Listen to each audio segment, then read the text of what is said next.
नमस्कार साथियों, मैं हरिओम पांडे एक बार फिर अपने चैनल सारा लर्निंग पॉइंट पर आप सभी का स्वागत करता हूं। आपके रुझानों को देखते हुए हम अप्रैल महीने के समसामयिक मुद्दों की चर्चा का पार्ट 2 लेकर आपके सामने हाजिर हैं। पार्ट 1 में आप सभी लोगों ने काफ़ी अच्छा रुझान दिखाया, जिसकी वजह से हम लोग बचे हुए अप्रैल के जो महत्वपूर्ण प्रश्न, परीक्षा उपयोगी प्रश्न हैं, उसका पार्ट 2 आप लोगों के लिए आपके सामने हाजिर है। आइए शुरू करते हैं आज का पहला प्रश्न।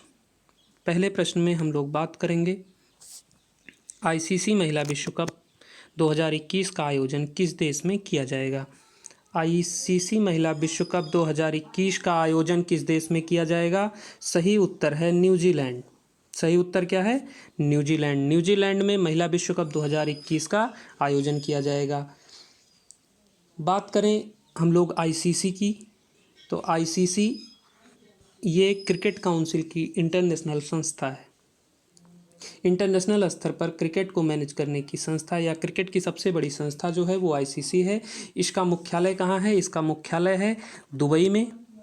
दुबई जो कि संयुक्त अरब अमीरात में आता है। दुबई में आईसीसी का मुख्यालय है।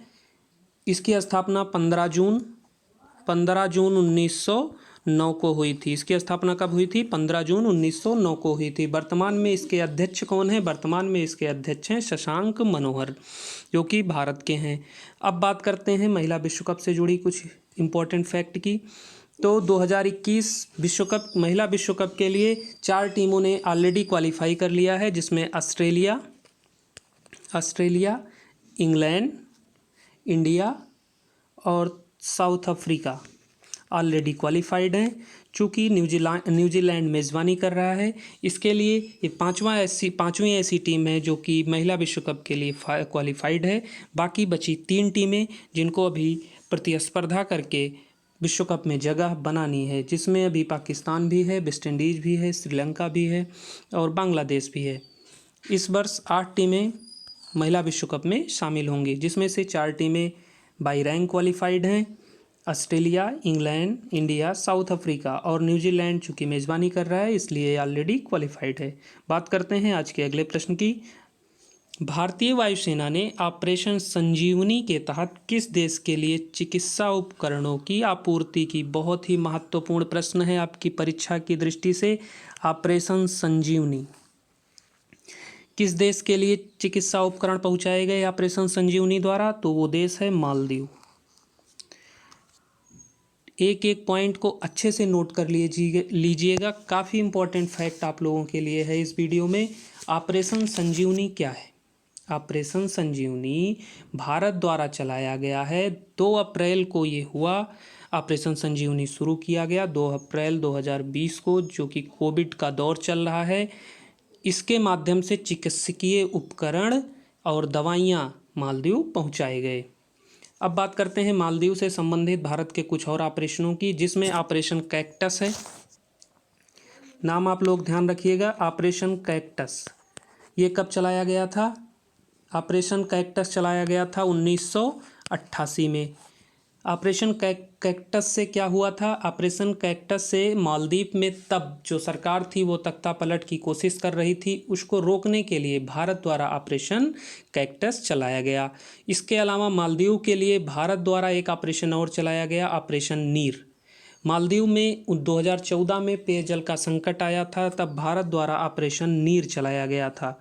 तो मालदीव से संबंधित 3 ऑपरेशन आप लोगों के लिए इम्पोर्टेंट। ऑपरेशन नीर पेयजल संकट के लिए 2014 में चलाया गया था। ऑपरेशन कैक्टस तख्ता पलट रोकने के लिए 1988 में चलाया गया था। और अभी हाल ही में 2 अप्रैल से शुरू किया गया कौन सा ऑपरेशन? ऑपरेशन संजीवनी। ऑपरेशन संजीवनी के तहत चिकित्सकीय उपकरणों और दवाओं की आपूर्ति की गई। पॉइंट ध्यान रखिएगा, इम्पोर्टेंट है।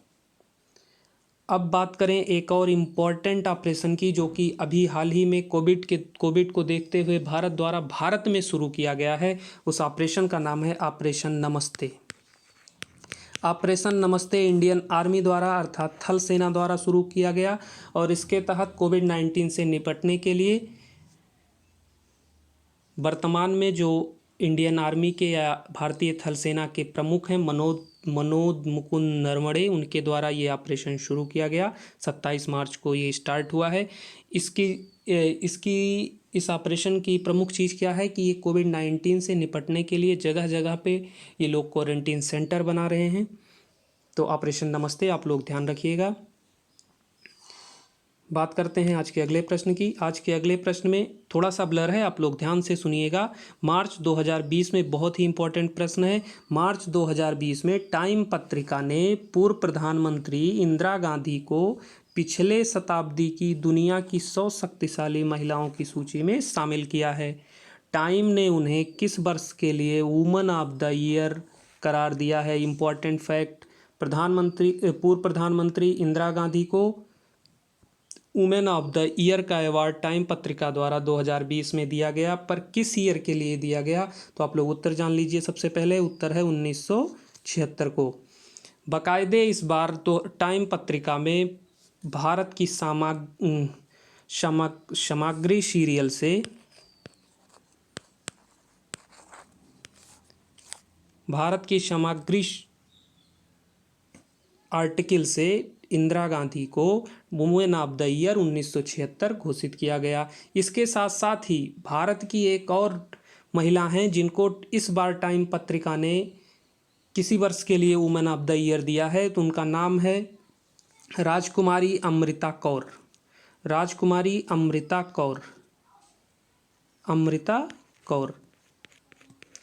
इनके बारे में इम्पोर्टेंट फैक्ट, सबसे पहले तो ये जान लीजिए इनको किस वर्ष के लिए वुमेन ऑफ द ईयर दिया गया है। तो जब भारत आज़ाद हुआ था वही वर्ष है, 1947 के लिए इनको वुमेन ऑफ द ईयर दिया गया है।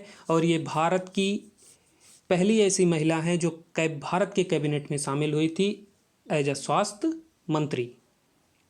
तो दो important fact, women of the year Indira Gandhi को किस वर्ष के लिए दिया गया? 1976 के लिए घोषित किया गया है। और राजकुमारी अमृता कौर को 1947 के लिए वुमेन ऑफ द ईयर घोषित किया गया है। बहुत ही इम्पोर्टेंट फैक्ट है। वैसे हम अपने इस सारे वीडियो में, ये जो आपको समय सामयिक के वीडियो मिलेंगे, इसमें हम सिर्फ उन्हीं प्रश्नों की चर्चा करेंगे जो सिर्फ आपकी परीक्षा की दृष्टि से अति महत्वपूर्ण होंगे। बात करते हैं आज के अगले प्रश्न की। फोर्ब्स द्वारा अप्रैल 2020 में अरबपतियों की 34वीं वार्षिक फोर्ब्स सूची 2020 जारी की गई।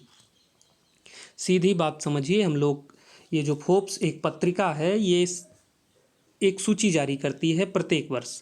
तो ये इसकी 34वीं सूची थी और ये वार्षिक होती है, जिसमें ये दुनिया के अरबपतियों की लिस्ट जारी करती है।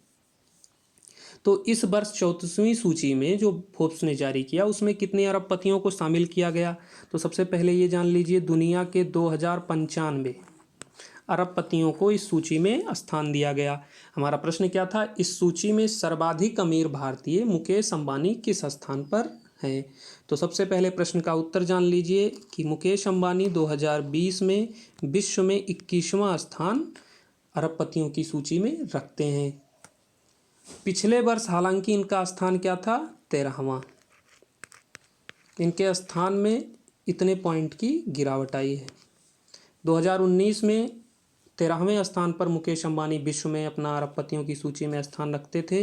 2020 की सूची में इनको 21वां स्थान दिया गया है। यहाँ से जुड़े फोर्ब्स सूची से इम्पॉर्टेंट प्रश्न आपकी परीक्षा में मिल जाते हैं, तो कुछ हम इसके महत्वपूर्ण तथ्यों की चर्चा कर लेते हैं। पहला स्थान आप सभी लोगों को पता है, जेफ बेजोस को दिया गया है। जेफ बेजोस अमेजन के संस्थापक हैं। तीसरी बार लगातार इनको ये अवार्ड मिला है। भारत में कुल 102 अरबपति हैं, ये इस सूची में बताया गया है, ये भी जान लीजिए। अब यहाँ पे हम कुछ और विश्व के लेवल पे हम लोग कुछ चर्चा कर लेते हैं। विश्व की सबसे धनी महिला कौन सी है? विश्व की सबसे धनी महिला एलिस बाल्टन है, जिनका स्थान है 9वां। विश्व में 9वां स्थान है और ये विश्व की सबसे धनी महिला है। नाम है एलिस बाल्टन।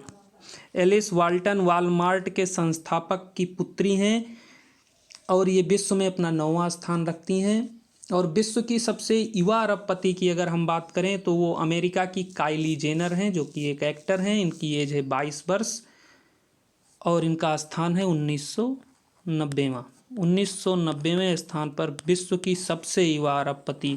जिस एज में आप सभी लोग हैं उसी एज में अमेरिका की 22 वर्षीय काइली जेनर को फोर्ब्स की सूची में अरबपति घोषित किया गया है। और सबसे वृद्ध अरबपति कौन है? तो सबसे वृद्ध अरबपति हैं सिंगापुर के चांग उन चुंग, जिनकी एज है 101 वर्ष और इनका स्थान है 1851। आप लोगों ने अगर इसको नोट नहीं किया है तो वीडियो को पॉज करिए, वीडियो को प्रीवियस करिए, पेन उठाइए और इस पॉइंट को नोट कर लीजिए। मैं बार बार चिल्ला रहा हूँ कि आपकी परीक्षा की दृष्टि से अति महत्वपूर्ण प्रश्न हैं, आपको परीक्षा में जरूर देखने को मिलेंगे। आप लोग इसको जरूर नोट डाउन कर लीजिए। बात करते हैं आज के अगले प्रश्न की कि लेट मी से इट नाउ पुस्तक के लेखक कौन है? लेट मी से इट नाउ ये पुस्तक अप्रैल में ही आई है और इसके लेखक हैं राकेश मारिया। अमूल पटनायक की बात करें तो अमूल पटनायक अभी हाल ही में चर्चा में थे। अमूल पटनायक ये दिल्ली के कमिश्नर थे जो कि अभी हाल ही में विवाद थे, दिल्ली दंगा हो रहा था, आप सभी लोगों को पता है। इन्होंने थोड़ा कम एक्शन लिया, हालांकि ये फरवरी में रिटायर हुए। तो ये दिल्ली के कमिश्नर थे। बात करें सत्यपाल सिंह की तो ये पूर्व कमिश्नर महाराष्ट्र थे जो कि बागपत से सांसद हैं वर्तमान में, और 2014 में ये राजनीति में आए थे अपनी नौकरी छोड़ के, और तब इन्होंने किसको हराया था? अजीत चौधरी को। बागपत से ये सांसद हैं। किरण बेदी से आप सभी लोग परिचित हैं, भारत की प्रथम महिला IPS अधिकारी किरण बेदी। तो यहाँ से आप लोग ध्यान रखिएगा राकेश मारिया को। राकेश मारिया की एक पुस्तक आई है लेट मी से इट नाउ। बात करते हैं आज के अगले प्रश्न की। तो विकास और शांति हेतु अंतर्राष्ट्रीय खेल दिवस कब मनाया जाता है? अब ध्यान रखिएगा, अंतर्राष्ट्रीय खेल दिवस की बात हो रही है। किसके लिए? विकास और शांति के लिए। तो वो कब मनाया जाता है? उत्तर जान लीजिए आप लोग। 6 अप्रैल को मनाया जाता है। 6 अप्रैल को विकास और शांति हेतु अंतर्राष्ट्रीय खेल दिवस मनाया जाता है। बात करें 5 अप्रैल की तो 5 अप्रैल को इस साल एक बहुत ही अच्छा दिवस मनाया गया, अंतर्राष्ट्रीय अंतस चेतना दिवस मनाया गया, और ये फर्स्ट टाइम ही मनाया गया। नोट डाउन कर लीजिए, चूँकि पहली बार है इसीलिए बहुत ही महत्वपूर्ण है। अंतर्राष्ट्रीय अंतस चेतना दिवस 5 अप्रैल को पहली बार मनाया गया 2020 में। बात करें 7 अप्रैल को, आप सभी लोग जानते हैं 7 अप्रैल को विश्व स्वास्थ्य दिवस मनाया जाता है। बात करते हैं आज के अगले प्रश्न की। तो आज के अगले प्रश्न में केंद्रीय औषधि अनुसंधान संस्थान कहाँ स्थित है? तो केंद्रीय औषधि अनुसंधान संस्थान लखनऊ में स्थित है। महत्वपूर्ण प्रश्न है लखनऊ से। और कौन कौन से संस्थान हैं जो महत्वपूर्ण हैं? गन्ना संस्थान लखनऊ में है, इम्पॉर्टेंट है। क्यों इम्पॉर्टेंट है? क्योंकि चीनी संस्थान कानपुर में है। पॉइंट नोट कर लीजिए, गन्ना संस्थान लखनऊ में है और चीनी संस्थान कानपुर में है, और केंद्रीय औषधि अनुसंधान संस्थान कहाँ है? लखनऊ में। चूँकि कोविड का दौर चल रहा है इसीलिए हमने अनुसंधान संस्थान की चर्चा की, और ये अप्रैल में ही चर्चा में रहा केंद्रीय औषधि अनुसंधान संस्थान। तो इसका हेडक्वार्टर कहाँ है? लखनऊ में। हम लोग अभी बचे हुए प्रश्नों की एक और वीडियो आप लोगों के लिए लेकर आएंगे। मेरी पूरी टीम आप सभी लोगों के लिए मेहनत से फैक्टों को इकट्ठा करती है, अति महत्वपूर्ण प्रश्नों को छांट कर निकालती है। आप लोग उसी एवरेज से प्रश्नों को नोट करिए और नोट करने के बाद उसको कंटिन्यू रिवाइज करिए। मैं पूरे विश्वास के साथ कह रहा हूँ कि ये आपकी परीक्षा के लिए अति महत्वपूर्ण है। आपको ज़रूर अपने पेपर में इन्हीं वीडियो के माध्यम से आपके करंट कंप्लीट हो जाएंगे। हम इसी प्रकार जनवरी से लेके हर महीने का इम्पोर्टेंट जो फैक्ट है, अति महत्वपूर्ण प्रश्न है, उसकी सीरीज आप लोगों के लिए लगातार शुरू है। अभी हम अप्रैल कवर कर रहे हैं। आप लोग अगर प्रश्न समझ में आ रहे हैं, आपको लग रहा है कि हाँ वाकई में प्रश्नों में कुछ दम है, तो प्लीज़ वीडियो को लाइक करें, शेयर करें, सब्सक्राइब करें। हाँ, और एक महत्वपूर्ण बात, अगर आपका कोई सुझाव है तो उसको कमेंट में ज़रूर पिन करें। हम आपके कमेंट को लगातार देखते हैं। ठीक है, मिलते हैं अगले वीडियो में। तब तक के लिए जय हिंद जय भारत।